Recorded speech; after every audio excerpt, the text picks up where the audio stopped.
Well, SummerSlam Night 1 is officially in the books. There was some good. I won't say anything on this show was necessarily was bad. But what I will say about this show, the biggest observation I made about this show is that the product, again, the show itself was not bad. There were good matches. We had a return, some drama. We had a Hell in a Cell match. It was not a bad. It was entertaining, even to a casual fan. This show would lean more towards an entertaining show. Wasn't a great show. I don't think you would be bored watching this event. For those of us that know, for those of us that truly know and understand the product, the one thing about this show that to me that stood out more than anything is that the product has lost its soul. It just felt soulless. We're going through the motions, but there's just not that passion. It didn't feel passionate. It didn't feel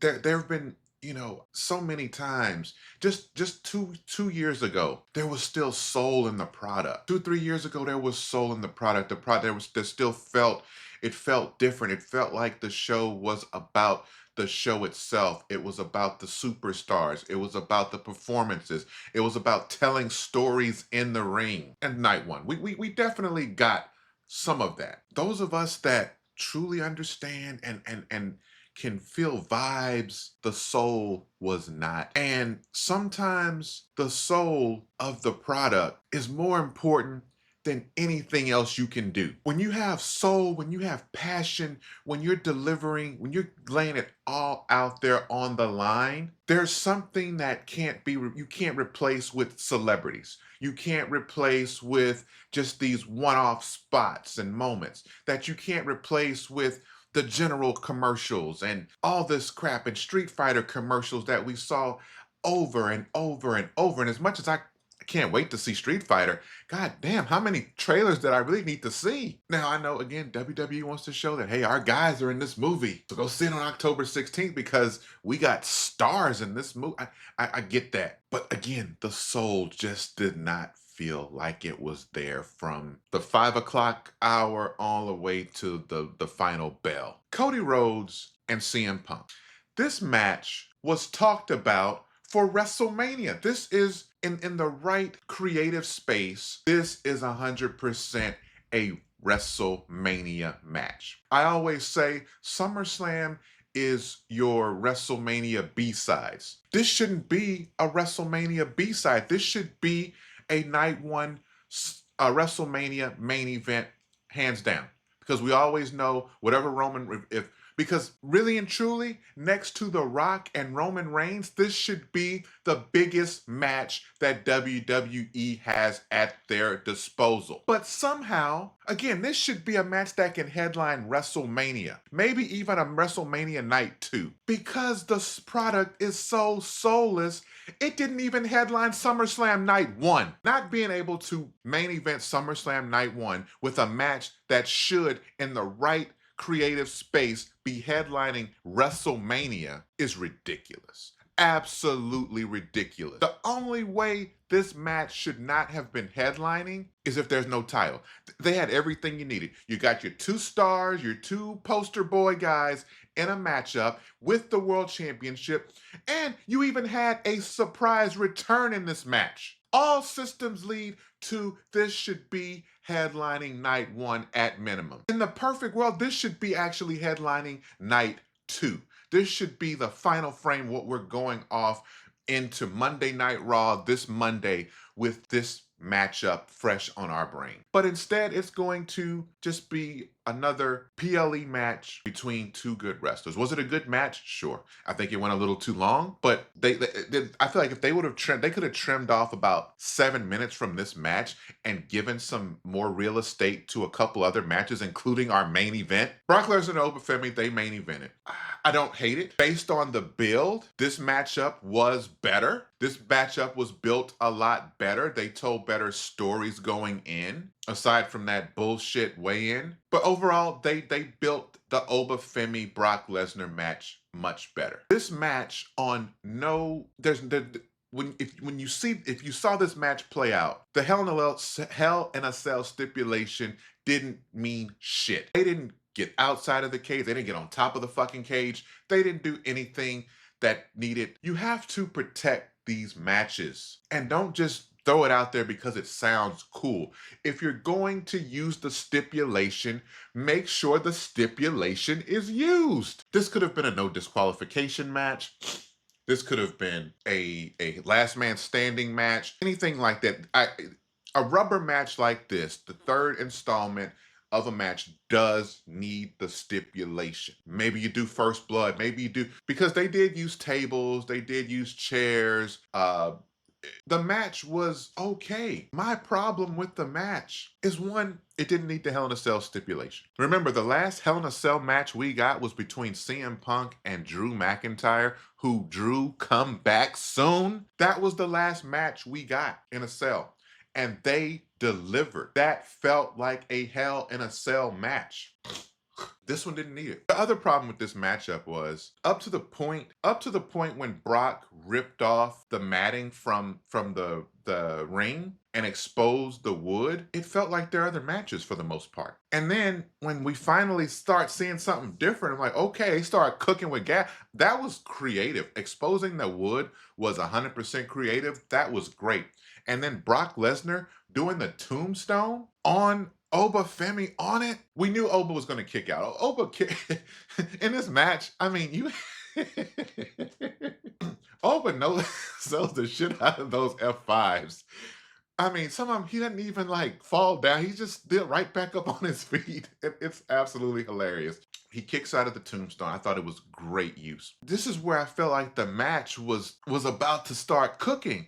And then 2 minutes later, it's over. You had the exposed wood that Brock Lesnar exposed right next to where Oba did the fall from grace on him to get the win. Why didn't he do the fall from grace on the exposed wood that Brock Lesnar exposed? At least that would have been our finish. But he did it. It was right on the side of it. Hey, time to go home, guys. I thought it was great the way we ended. Brock Lesnar, you can tell Brock Lesnar is very fond of Oba Femi. So, getting that rub from Brock Lesnar, which Brock doesn't always give people the rub. He does good business. I don't think this is his last match. Brock Lesnar is about that money, and he's not going to turn down a big payday when he can know he can work for under 10 minutes. A lot of money. He's going to be at Saudi Mania, guys. The show kicked off with Liv Morgan versus Io Sky. I didn't think this is the match that should have started the show, but it did. And after I think about it, and I'm like, you know what? Of all the people, Liv Morgan does need to be out first because she ain't defended this title in 4 months. So yeah, she does need to open this show. And we got a good match. We got a really good match. These two women, I mean, this was a great show opening match. I have no complaints. Judgment Day came in to interfere. A lot of people are like, oh, I don't like the interference. I don't mind it. I think it heightens the drama. It didn't end up influencing the actual outcome of the match. Liv Morgan won clean in the middle of the ring with an oblivion. She retains the championship. I actually don't have a problem with it. I think Liv Morgan can be a very interesting champion, but you've got to give her some rivalries. And why the hell are we waiting on Stephanie Vaquer? Why? Like, there are so many talented women on this roster. Turn Raquel Rodriguez heel. Or babyface. Like, do something. There's plenty of people she can be working with. The Bloodline versus the Anti-Bloodline. This is a War Games preview. So spoiler alert, this is all this was. This is a War Games preview. So shout out to H-Town. We got a preview of what we're gonna get at War Games. And as I predicted, the Anti-Bloodline needed to win this one. Solo Sikoa, Triple H, come here. Look, man, I know you listen to this shit. Maybe not necessarily my voice, but you know what the fuck going on. Solo Sikoa, listen to the fan. Look at the work he's doing, and you make a decision. Because you have a star. You have a star in Solo Sikoa. I see you're listening because I know the original plan was probably to have him join the Bloodline sooner than later. But again, you keep your ear to the streets with your burner accounts and all that. So listen and listen good. You have a star with Solo Sikoa. Don't fuck this up. He was the star of the match. He was the star of the match. At the entrance, and first of all, the entrances were badass. Jacob Fatu looked like a fucking star. He looks like $1,000,000 he's trimmed down. He looked like he had the Usos behind, like he looked like the man. I ain't gonna lie to you. He don't look like nobody's muscle. He don't look like nobody's hitman. He looks like he ready for that thing. You know what I'm saying? Biggest pop though was LA Knight. LA Knight got big star reaction. Solo got a good reaction too. And I heard some Solo Sokoa chants. So back to you, Triple H. Listen to the fans. I heard him last night on the press conference. Oh, if you're not getting your spot, you need to work harder. Solo Sokoa is working for his spot. I'm telling you, Triple H, you got, if you want, as big as the obsession with TKO with the bloodline, you have no reason not to listen to the fans when it comes to Solo Sikoa, because Solo is going to start getting some of the biggest reactions of the night. You talk about people getting huge reactions. Obafemi, Trick Williams, LA Knight, Solo's about to be in that mix. Of course, the OTC, CM Punk. Those are your guys who are going to get your biggest reactions night in and night out for the foreseeable future. And probably Sami Zayn. Sami Zayn is in that mix too.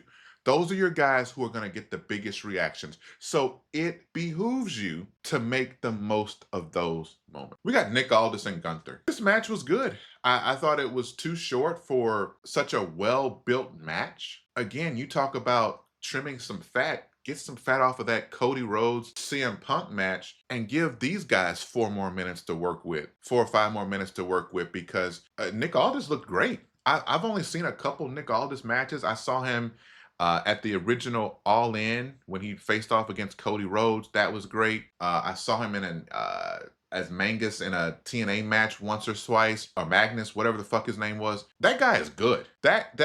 You talk about another guy that you can put on this roster to be kind of in that Drew McIntyre, Gunther, Sami Zayn zone. Not necessarily the face of the company, but somebody you can mix it up. Nick Aldis is one of those guys. But all you see him as the GM.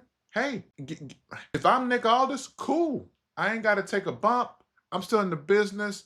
I got my match, cool, and it looks like this is probably going to be it for him. After he tapped out to Gunther, Mickie James and his son, they came to the ring and they embraced. The crowd gave him love. Gunther, left the ring fairly graciously and just let him cook and didn't do anything after he tapped out.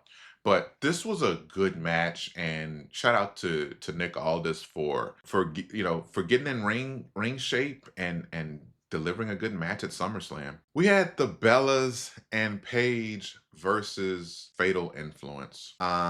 This was probably my least favorite thing on the entire show. No, it was definitely my least favorite thing. Even though this had a turn in it and everything, I'm cool. It was not good.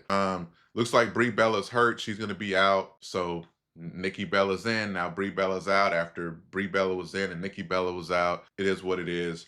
They turned on Paige after Fatal Influence got the win over Brie Bella and Paige. Paige took the pinfall to JC Jane, which was the absolute right call. After the match, you could see them telegraphing this along the whole time. You could see Nikki looking like, I don't know if she's looking for a cue, like, am I going to hit this bitch now or am I going to hit her later? I don't know. Anyway, they turned on Paige, and it is what it is. That was a prediction. I mean, it was what it was. It's very predictable. Touched on it earlier. Wanted to make sure we actually touched on how the match played out. Cody Rhodes, CM Punk. Good match. Too long. The first 10 minutes could have been trimmed, honestly. The match didn't really kick into full gear until about 8 to 10 minutes in, and that's when it really started cooking. CM Punk, I don't know if he was watching Shawn Michaels highlights or what, but he was doing like off the top rope. His offense, it's like he was digging deep into his bag of tricks. He did some stuff and he missed a couple of spots. Again, match overall was good. There's a spot, Cody Rhodes is down, the referee is out. CM Punk is out. Randy Orton sneaks from the crowd, comes in, gives Cody Rhodes a mean RKO, kind of looks at him, smiles at the camera, and he goes back off to St. Louis to finish his evening. And CM Punk comes back in, not knowing what happened, gets the win. That's how that match ended. So we're going to get a Randy Orton, Cody Rhodes proper feud over the next couple months. Looking forward to that. And that's it, guys. That was SummerSlam Night 1. I'll give it a thumbs up. It wasn't a bad show. It just was a soulless show. Night 2's card is exponentially weaker, but maybe they do more again. If you put some soul into it, it could be better. So we'll see what happens. Will WWE recapture their soul and do something different for night 2? I guess we'll find out. I'll catch y'all for my night 2 review as well. Until then, I'll catch y'all later.